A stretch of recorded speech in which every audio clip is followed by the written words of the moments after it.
हल्दी घाटी शौर्य, बलिदान और वीरता से आत्मसम्मान पाने के युद्ध के लिए प्रसिद्ध ये भूमि महाराणा प्रताप की कर्मभूमि है। शायद इसीलिए मेवाड़ के लोगों के लिए ये जगह काफ़ी महत्व रखती है। नमस्कार दोस्तों, स्वागत है आपका सुखद सफ़र के एक और हिस्टोरिकल और इन्फॉर्मेटिव वीडियो में। आज के इस वीडियो में मैं आप लोगों को हल्दी घाटी के इतिहास और यहाँ के म्यूज़ियम की पूरी जानकारी दूंगा।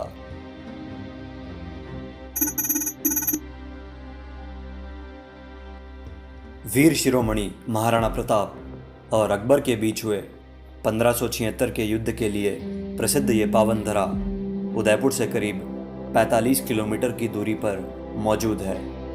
हल्दी घाटी एक तंग दर्रा है जो कि अरावली पहाड़ियों के बीच मौजूद है।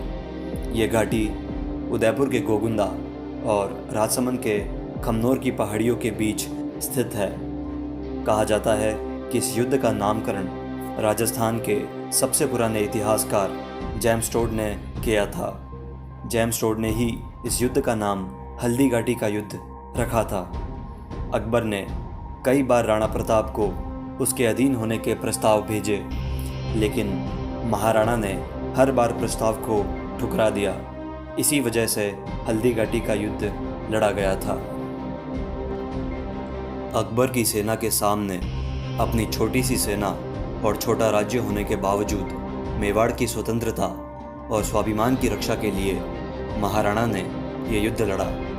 इस युद्ध में मेवाड़ की सेना अकबर की सेना के मुकाबले 1/4 ही थी। महाराणा की सेना में 4 हाथी थे। इनमें से मुख्य राम प्रसाद और लूना नाम के हाथी थे। वहीं अकबर की सेना में भी 4 से 5 हाथी मौजूद थे। महाराणा प्रताप ने अपनी सेना को घाटी में ऊंचाई पर स्थित कर दिया था और महाराणा की सेना में हरावल यानी कि सबसे आगे लड़ने वाली टुकड़ी का नेतृत्व हकीम खां सूरी कर रहे थे। हकीम खां सूरी महाराणा प्रताप की सेना के एकमात्र मुस्लिम सेनापति थे। अकबर की ओर से मान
चेतक पर सवार थे।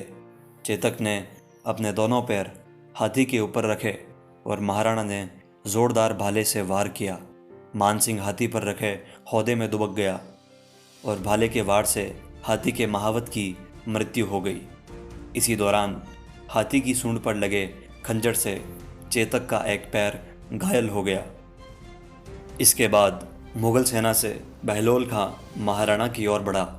महाराणा प्रताप ने खुद और चेतक के घायल होने के बावजूद बहलोल खान पर एक जोरदार वार किया, जिससे बहलोल खान घोड़े सहित 2 टुकड़ों में विभाजित हो गया। अब चेतक बुरी तरीके से घायल हो चुका था। यह सब देखकर राजपूत योद्धा जालामाना ने महाराणा प्रताप को ये सुझाव दिया कि आपका यहाँ से निकलना ही उचित रहेगा, क्योंकि आगे भी आपको ही नेतृत्व करना है। जालामाना के सुझाव पर महाराणा प्रताप चेतक के साथ युद्ध के बाहर निकल गए। जालामाना ने महाराणा का मुकुट धारण कर लिया, जिससे मुगलों को ये लगा कि यही महाराणा प्रताप है, और लड़ते लड़ते जालामाना वीरगति को प्राप्त हुए। अत्यधिक घायल होने की वजह से बलीचा नामक स्थान में चेतक की भी मृत्यु हो गई। यहीं पर चेतक की समाधि मौजूद है।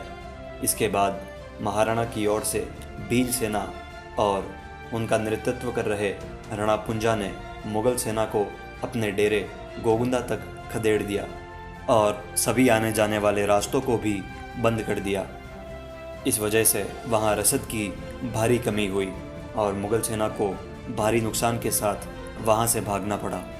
हल्दीघाटी के युद्ध परिणाम को लेकर कई इतिहासकारों के अपने अलग अलग मत हैं, लेकिन असल में इस युद्ध में महाराणा प्रताप की ही विजय हुई। इसका प्रमाण हमें युद्ध के कई पहलुओं से मिलता है। हल्दीघाटी में बने चेतक स्मारक से कुछ ही दूरी पर महाराणा प्रताप संग्रहालय स्थित है। इसे महाराणा प्रताप के 1572 से 1597 तक के परिवेश एवं शिल्प में बनाने का प्रयास किया गया है। दर्शकों के समक्ष उस काल की स्मृतियों को पुनर्जीवित करने के उद्देश्य से इतिहास को उसके मूल स्वरूप में प्रदर्शित करने का प्रयास यहाँ बखूबी किया गया है। यहाँ पर प्रतिदिन बड़ी संख्या में दर्शक आते हैं। संग्रहालय में आने वाले दर्शकों के लिए थोड़े थोड़े अंतराल में प्रकाश एवं ध्वनि शो दिखाया जाता है, जिसमें महाराणा प्रताप के जीवन वृत्त पर आधारित एक लघु फिल्म भी दिखाई जाती है। साथ ही विभिन्न शस्त्रों, छायाचित्रों, पुस्तकों आदि की प्रदर्शनी भी दिखाई जाती है। तत्पश्चात बड़े से एक मानचित्र पर युद्ध स्थल एवं युद्ध की प्रमुख घटनाओं के स्थलों को भी दिखाया जाता है। आगे महाराणा प्रताप की जीवनी से संबंधित घटनाओं का विवरण प्रदर्शित किया जाता है।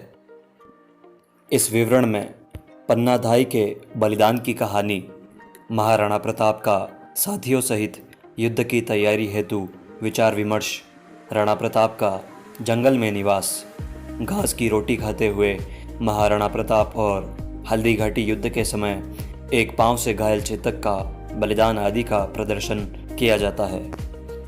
एक प्रतिमा में महाराणा के घोड़े में मानसिंह के हाथी के मस्तक पर पैर रखे हुए हैं तथा महाराणा प्रताप मानसिंह पर वार करने की तैयारी में है।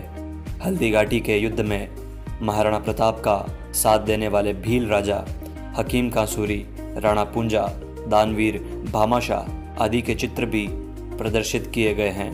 अंत में हल्दीघाटी के गुलाब की खेती, गुलाब जल कैसे बनता है आदि अच्छी तरीके से दिखाया गया है।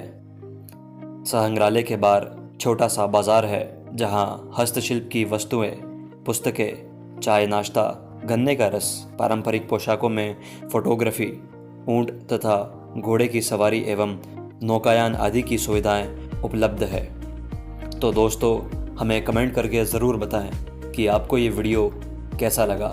साथ ही आगे भी इसी प्रकार के हिस्टोरिकल और इन्फॉर्मेटिव वीडियोस देखते रहने के लिए हमारे चैनल को सब्सक्राइब ज़रूर करें। धन्यवाद।